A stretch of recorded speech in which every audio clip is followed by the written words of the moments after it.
morning, good afternoon and good evening. I am Saskia, aka Sassy Colouring, and I'm here with a video about pencil sharpeners. Now I think we can all agree that unless you're in the art community or the colouring community, this could possibly be the most boring video you will ever watch in your life. But if you find yourself within those communities and those areas and you like art and drawing and colouring, then this is possibly one of the most important videos that you will watch, at least today. So there are hundreds upon hundreds of different styles, different shapes, different sizes, different prices of pencil sharpeners. But when you're colouring, it really makes a difference to have a good quality pencil sharpener, especially if you've managed to shell out for something like your Prismacolors or your polychromos. You want to make sure that you treat these pencils the best as you can. So in the same way that we wouldn't just chuck them all over our desk, well, you might do and that's your prerogative, we usually find a really nice pencil case to put them in, or a really nice holder of some sort to store them. The same it is with a pencil sharpener. We want to make sure that you're treating your pencils with the respect that they deserve, because they'll give you as good as you give them. It would be impossible for me to get every different style of pencil sharpener to try out for you. So what I've done is I've got a few different ones and I've used them for about a month, some a little bit longer as they're my own personal sharpener, and I've just use them when I'm colouring or drawing to see which one I would reach for first, which one I find the easiest to use. And again, these are just my thoughts and my opinions. Yours may differ wildly, as we all have our own kind of unique ways of doing things, and that's fine. I just thought I'd put these into a video for you so you can see the different features of these particular ones. You'll know what you're looking for if you are looking to buy a pencil sharpener, and hopefully give you some interesting insight and tips for your next pencil sharpening journey. So without further ado, let's have a look and see what these different sharpeners do. So we're not going to focus on the things like the sandpaper or the knives or the sharpening blocks. We're just going to use the more traditional pencil sharpeners in this video. And out of these, there would be three main types. So the most popular that we've probably all used is the small blade sharpener. You can get them from super cheap, where they're about 29 cents and they're plastic, all the way up to about €5 or €6 where they're metal and made by someone like Faber-Castell, and they're a really sturdy pencil sharpener. But these are known as blade sharpeners. The next would be the handheld or the hand cranked pencil sharpeners, where you insert the pencil and you turn the crank yourself, and that's what sharpens the pencils. These are more often than not helical pencil sharpeners. I'll explain that to you in a minute. The next then we have the mechanical pencils, which can either be run by battery or plugged into the USB, and you insert the pencil and they sharpen it for you with very little effort. All the different styles are going to come in a wide range of price, size, and they'll all have different features. So we're going to focus on them one by one, and I'll show you what I look for in a pencil sharpener and what I think is an important feature for something that you want to have on your desk or on your colouring station that's going to help you with your colouring or drawing. So I have a list of 10 simple things to look for in your pencil sharpener. The list of 10 doesn't sound simple, but they all are good things to look for. Number 1, price. So we've all used the small blade pencil sharpener. Many of us have got them free in with other pencils or in other pencil sets, etc., and they are very cheap to buy. On the other hand, you can go up to as high as €30 or €40 for a mechanical pencil. So I think the first thing we should ask ourselves is, can I justify that amount of money when I may be only using it once a week? But if you're using it every single day, then it's going to pay for itself, and it would be a luxury that would help you in the long run. Number 2, quality. Expensive doesn't always equal quality. So if you're paying a lot of money, it doesn't necessarily mean you're going to get a tip-top product. Always check the quality, check the reviews, and see what other people think of this product. You'll also know very quickly when you get it in your hand, does it feel like a good quality product or is it very cheap and plastic? And that's going to take me on to number 3, which is durability. So you've decided which pencil sharpener you want, you've paid the amount for it. The last thing you want is for it to get into your hand and feel really cheap plastic. Now you can get good plastic ones, but you know what I'm talking about, that really flimsy plastic that feels like it's going to break every time you use it. You want something that is going to last as long as your colouring pencils do. So I did touch on it slightly, but my number 4 is customer reviews. So when you find the one you think you want to buy, have a look at what other people have said about it. Your opinion doesn't have to be the same as theirs. Normally, to leave a review, you really have to like an item or really have to dislike an item. So don't worry too much about the star ratio, as in, is it great, is it not great? What you can do is look to see what these people have said about it. If there's a lot of people saying it's really cheap plastic, then you know that that generally is the theme throughout. If there are a lot of people who have said that it's a great product but something might feel cheap, then it's up to you to decide whether you would like to take the risk and see whether it's a good product or not. And don't forget that once you have it in your hand and you've used it once or twice, you always have the option of sending it back if you don't think it's the quality that you expected for the money you paid. Number 5 would be ease of use. So when you look at a pencil sharpener, it's not something that you need rocket science degree in to use. But when you're in the art community, you know that there is a difference between using a small blade sharpener and using a slightly bigger hand cranked one. There are tips and tricks to make any one of these designs work for you.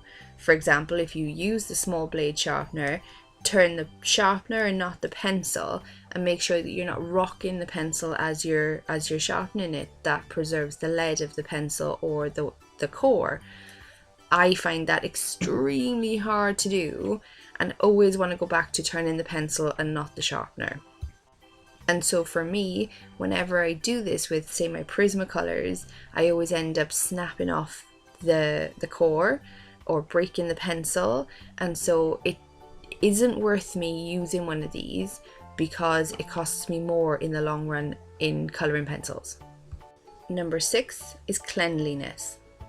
Again, not a big thing, but if you use the small blade pencil sharpener, you've got to clean up the mess after yourself, which is, again, it's not hard, it's not a big thing to do. But when you're in the middle of a colouring page and you're in that kind of art flow, the last thing you want to do is stop and sweep up all your pencil sharpenings. Even if you sharpen them into a pot or something, how many times have you then knocked over that pot?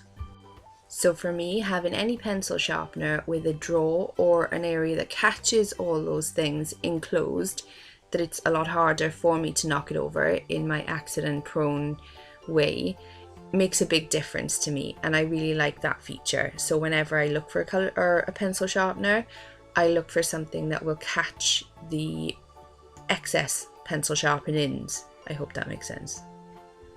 For 7 and 8, I'm going to talk to you about 2 different features that I think are really important when you're using a pencil sharpener. So for example, this pencil sharpener that I have now has the ability to use different sized pencils. So you can put a normal Prismacolor in, or you can have a slightly thicker barreled pencil. It also takes circular, triangular, and the hexagonal shaped barrel pencils. Because of the way that it catches it when you put it into the cradle, this is a good feature because you don't have to worry about what shape or size the pencils are.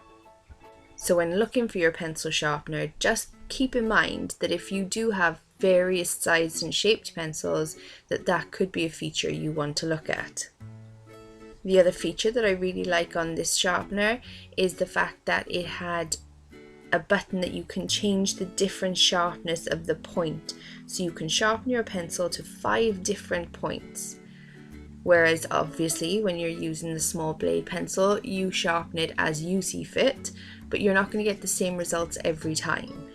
With the mechanical pencil, especially the one that I used, you couldn't determine what the point was. You can't see where the point is at your pencil, so you put it in and kind of, it does stop sharpening at a certain point, but you put it in and hope for the best, that it's not too sharp, it's not too dull. So I do like the feature that you can adjust the pencil sharpness level. I don't know how to say that properly. Number 9 would be portability. So if you have a designated art space that you go to every time you want to colour, then it's great to have a big chunky pencil sharpener that'll sit on your desk and you don't have to carry around with you.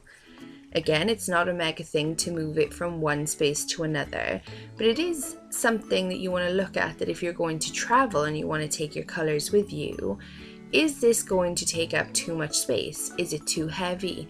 For example, if you were flying, would you put that in your carry-on bag? I'm not sure you would, because it would take up a lot of space. Would you put it in your suitcase?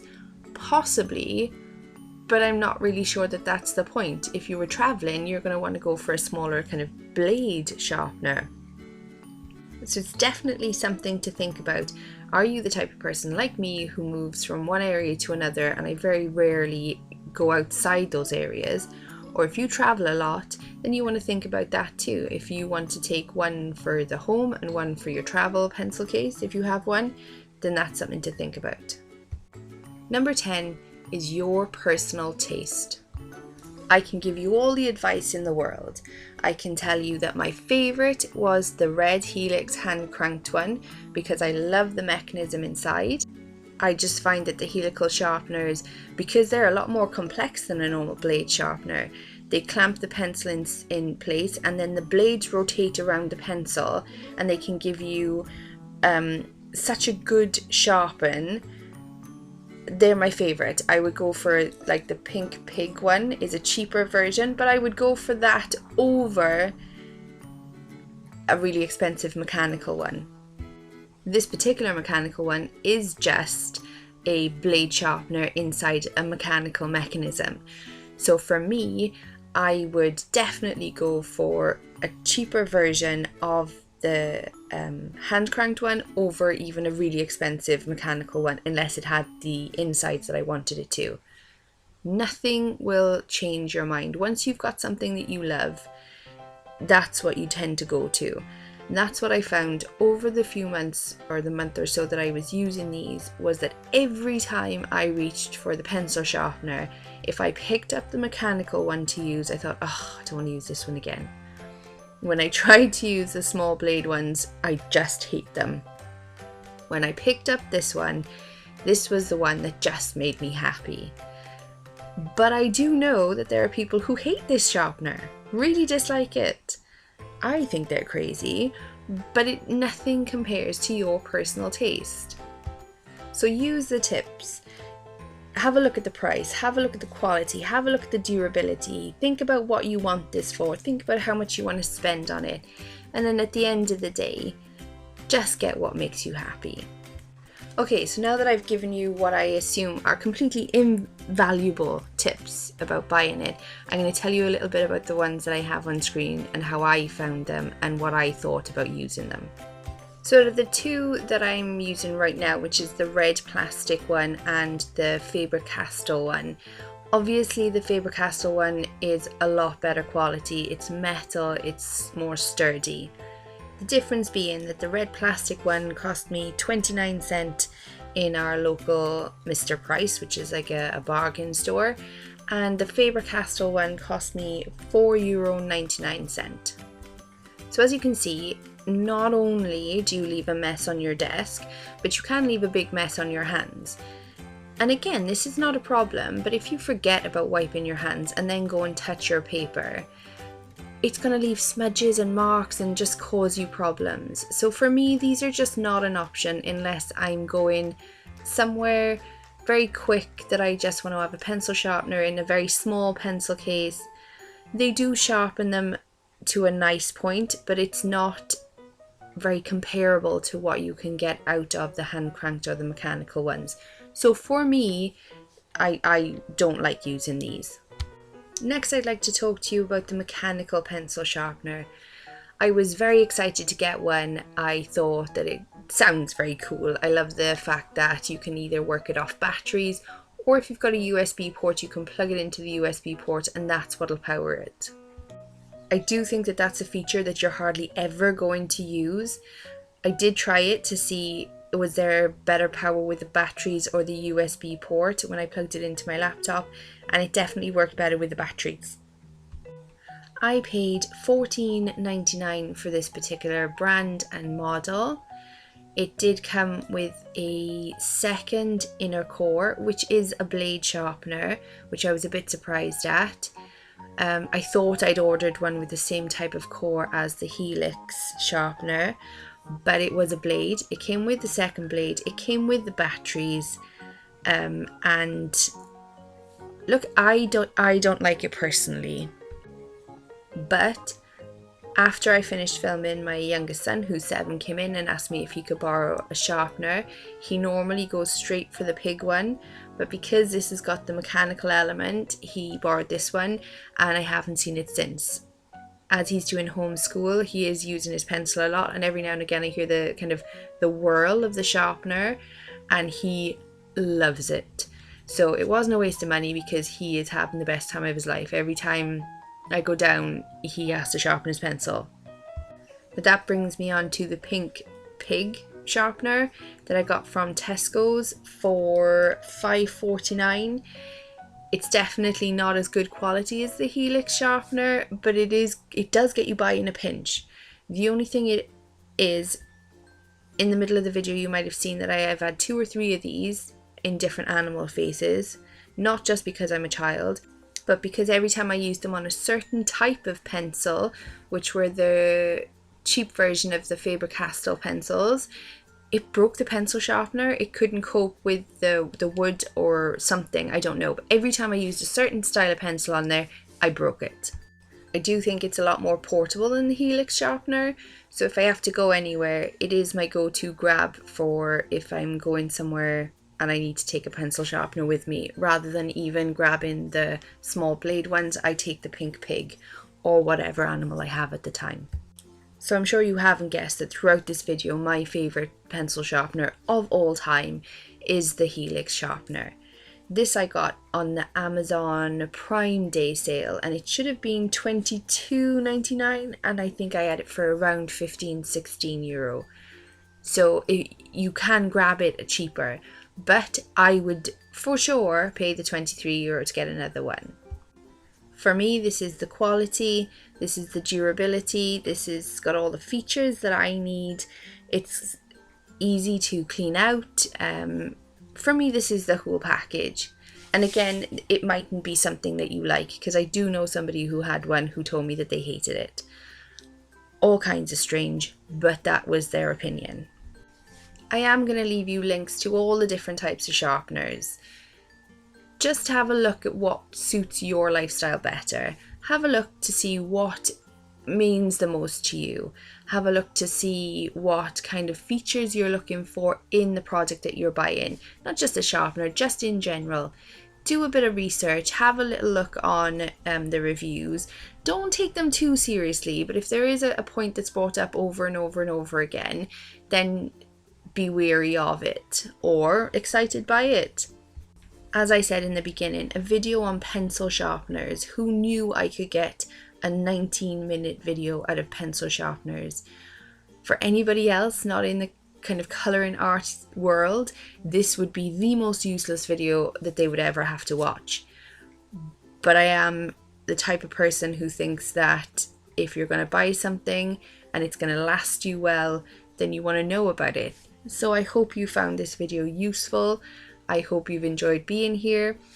If you do, please give the video a like. Feel free to leave a comment and let me know what your favourite pencil sharpener is, what you thought of the video. Let's just keep it clean and nice, guys. If you are a subscriber, I'd head over and check that you're still subscribed. As we know, YouTube likes to kick you all off every now and again. If you're not a subscriber, then please make sure you do click that button. If you press the notification bell, you should be notified every time I upload a video, but there are no guarantees. We all know YouTube is a law unto itself. Thank you ever so much for being here. Please stay safe. And as always, my lovely people, stay sassy.